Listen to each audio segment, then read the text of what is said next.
Hey, Truther fam. Welcome to Vlogmas Day 17. I was just taking a little break. I just got done with Errand. Tape up and chill, if you know what I mean. Plus, clean the house. Plus, put all the stuff back in the cupboard so that I can take it out again in a few weeks when the landlord sends the exterminator again. But anyway. First of all, I'm finding that Vlogmas is truly exhausting. I don't know how people do this, make videos every single day. They must have like a team of editors working for them or something. So I don't think I'm going to be able to do these like big Vlogmas vids like I've been doing because I think I'm going to have a breakdown and end up in the emergency. But anyway, for today, what I wanted to tell you is that Gunnar has not been home for 2 days. So it's kind of crazy. Like, he's literally spending 2 nights in a row at his friend's place. That's a first. The friend that he's staying with is 17 and he's pretty independent. Like the kid basically stays alone a lot. For some reason, his dad is often not there. Maybe he's on business trips or something. And the kid is very independent and gets himself up, goes to school, cooks his own food. So he's self-sufficient. My parents would have never let me go and stay at a friend's place, especially not for 2 nights, without there being any adults there. So yeah, Gunnar is 15, a couple years younger than him. But I feel like I can trust this kid. I seriously feel like Gunnar and his friend are totally fine together. I'm not worried. But that's because, like many parents, my parents were worrywarts, especially my mom. And they're always kind of suspecting me of the worst. You know, like even if I wasn't going to do anything, I just want to stay at my friend's place, but they would have assumed that we were going to do something naughty. So I made a conscious decision as a parent not to treat my son that way. I don't like to work backwards from the hypothesis that he's going to smoke pot or drink booze or do something illegal or whatever. I have to trust him. I think when children are little, you need to have a lot of control, but as they get older, it's natural that they're gonna move away, you know, slowly. They're fledging. So I believe that the teenage years are not the time to start clamping down and bringing down the hammer. I think you have to have worked on having a good relationship with your child in the earlier years and not only taught them rules, but help them internalize some values, you know. This is really what I believe. That the goal here for me as a parent isn't just to say, well, these are the rules, this is how we do it, and that's how we, you know, because my mother was like that. And I find that it's kind of pointless to a certain extent. I mean, yes, you have to have rules, but like, for example, my mother used to like make a huge big deal out of me swearing. Every single time a bad word left my mouth, she would just blow up. And well, here I am, you know, 35, 40 years later, and I still swear sometimes. Was it worth all that aggravation? I don't think so. I think she should have just let it go. Yep, I believe that raising children, it's not so much just about like rules and authority. It's more about the relationship, and it's more about passing on your values and your culture, you know, and being a good role model. So I've tried to be that for my son. So hopefully growing up in this home, with the culture that we have and with the values that we have, my hope is that he would internalize that. And so that as he goes through life, the motivation to do the right thing, it comes from inside. Because then he'll be doing that. He'll be following that path. If it was just because you're going to get this punishment and it wasn't because of a sense of a value, then I think once he's away from the threat of the punishment, that he would just do whatever it was. So I don't really worry about him being on his own with his friend. And I kind of miss him, but I also kind of like the peace and quiet.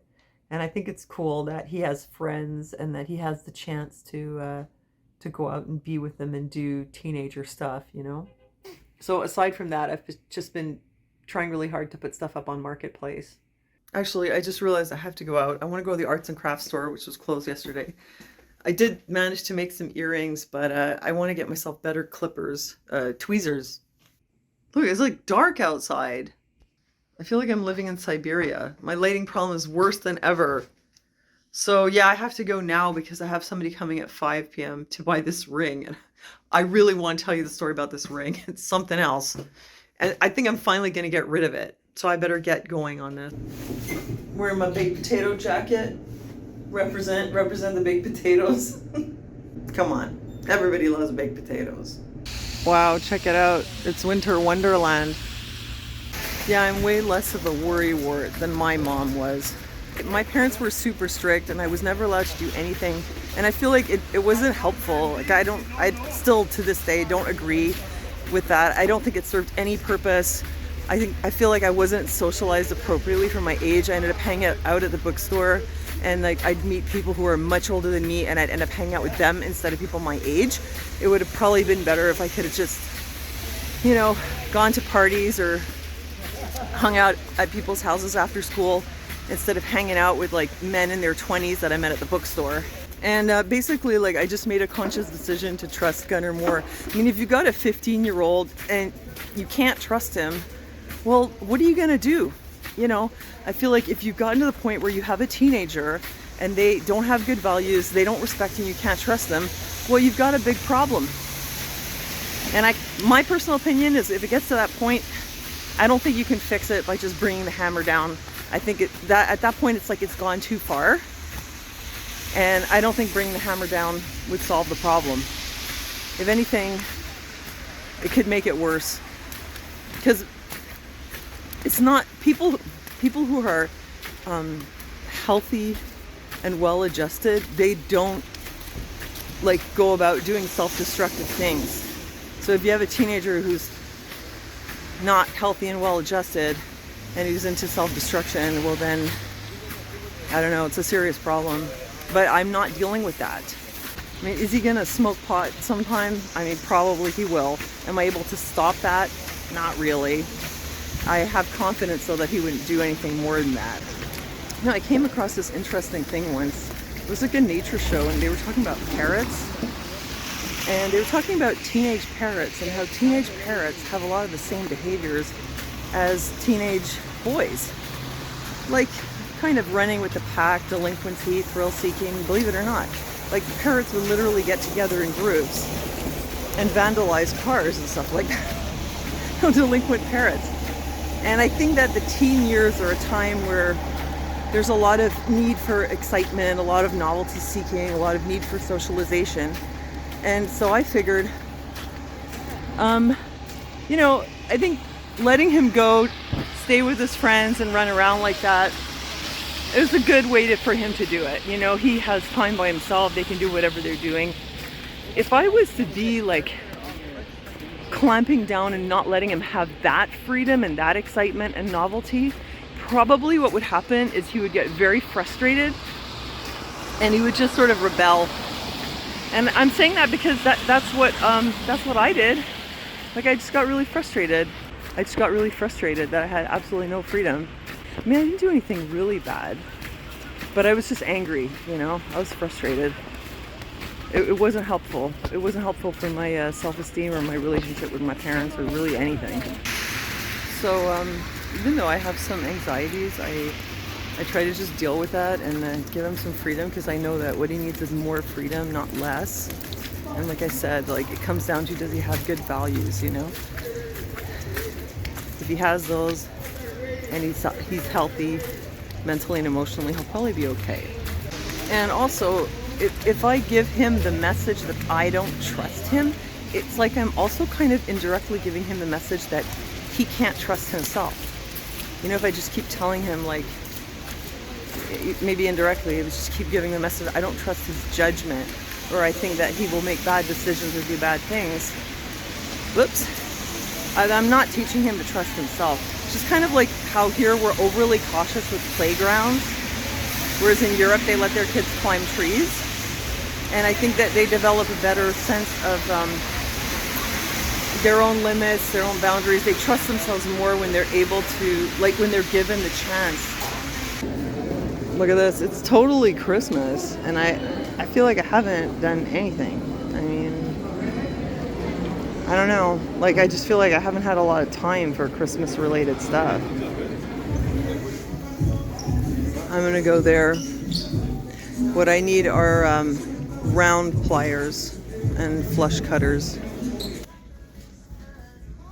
They don't have it. I didn't want to have to order from Amazon, but this is starting to be a pain in the butt. There used to be a lot more variety of stores around here. Like, there were 2 dressmaking stores just right around here, but they're closed now. And there was a much bigger arts and crafts store, you know. But now it's like, yeah, that's why I keep saying Montreal, man. Something's going on here. Turning into a third world country. Everything keeps closing. I found them at the dollar store. If you want to see what we're having for dinner, here it is. Oops. We're having Indian food for dinner. Spicy cumin and ginger chicken. And this is matar paneer. And then I have a little naan bread from Costco. Aaron's coming. He's been downstairs doing music all day. Like, when he does music, he's like super into it, you know. By the way, Gunnar is still not home. I haven't seen him in a long time, but he did call. He is keeping in touch. And he said that he was actually going to eat dinner with his friend. And then he wants me to pick him up by car. And I said, no, I'm busy and the roads, you know, take your Metro pass. So he's going to come home. And, you know, I guess I'll see him soon enough. I'm picking up Gunnar from his friend's place. It's a winter wonderland.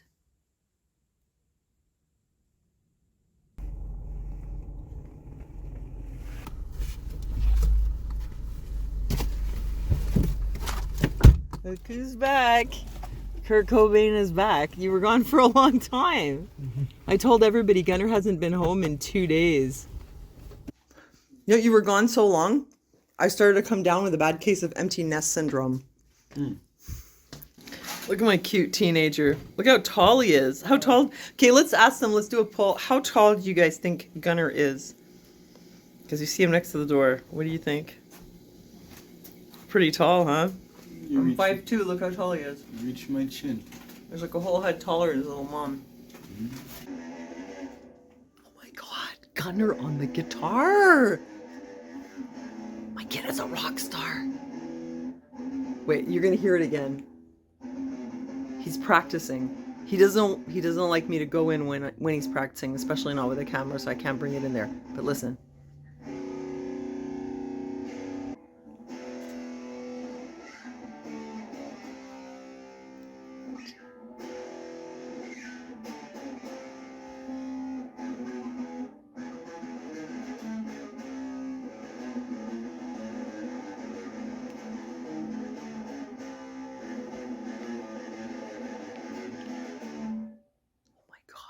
He's getting so good.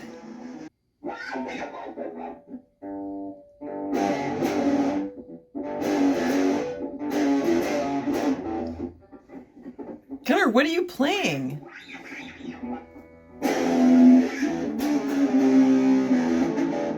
It sounds so good. What is it? Oh my God. What is...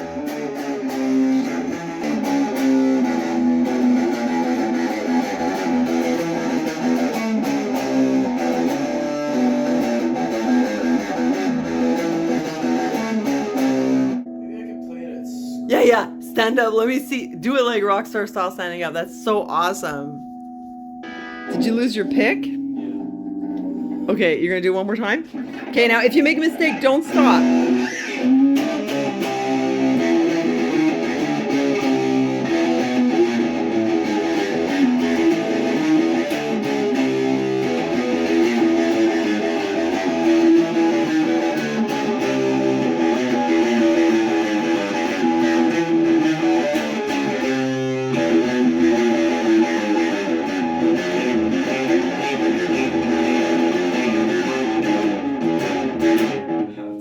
God, Gunnar, it looks hard.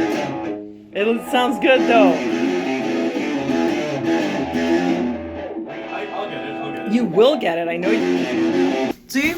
I knew he'd come back and I knew he'd be okay. There was no need to worry. If you love your teenagers, set them free.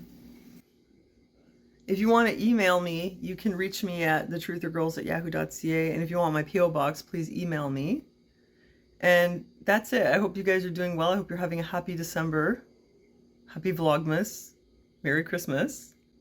And thanks for watching, and I'll see you next time.